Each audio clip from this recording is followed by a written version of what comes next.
Not forgotten what happened, including the event's promoter, 22-year-old Sean Puffy Combs. He was cited in the New York City Deputy Mayor's report for failing to adequately alert student organizers to the need for strong security and crowd control.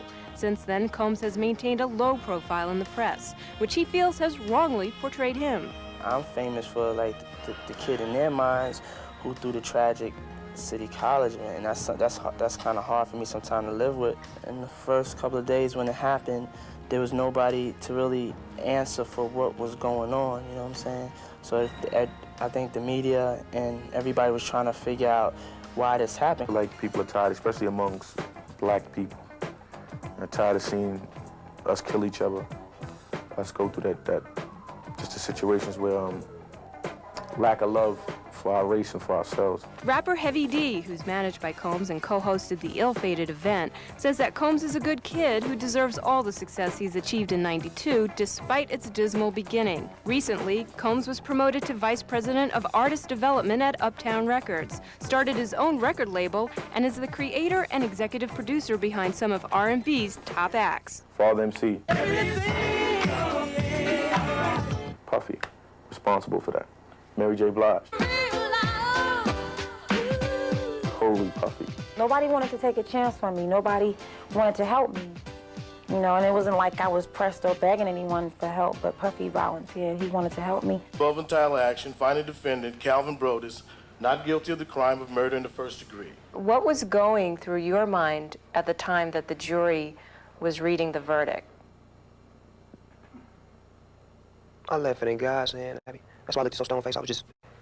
I didn't have no expressions, you know what I'm saying? It was all in her.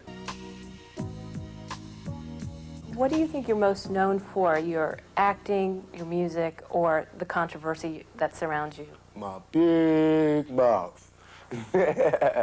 My big mouth. I got a big mouth, can't help it. I talk from my heart, I'm real, you know what I'm saying? Whatever comes, comes. There was a report earlier this week in the New York Post that Tupac was looking to leave Death Row Records. Mm-hmm. Is that true? You should answer that. You don't take a person like Tupac who, if you listen to every song on All Eyes on Me, every song on Machiavelli, every time he do an interview, what's the first thing he say? Death Row. I mean, if you'd ask Tupac that question, then was he planning on leaving Death Row, he definitely would cuss you out.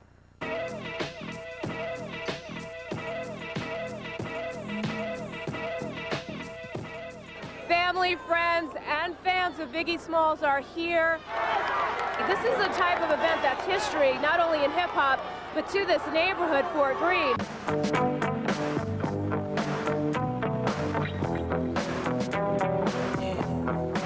This right here, tell me what goes out to everyone that is lost someone that they truly love.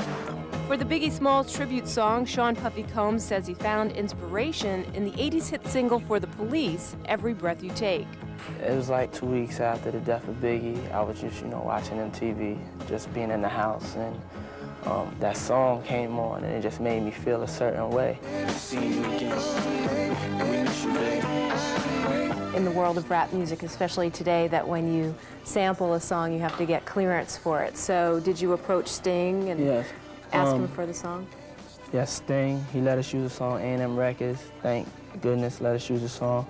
They felt where we was coming from.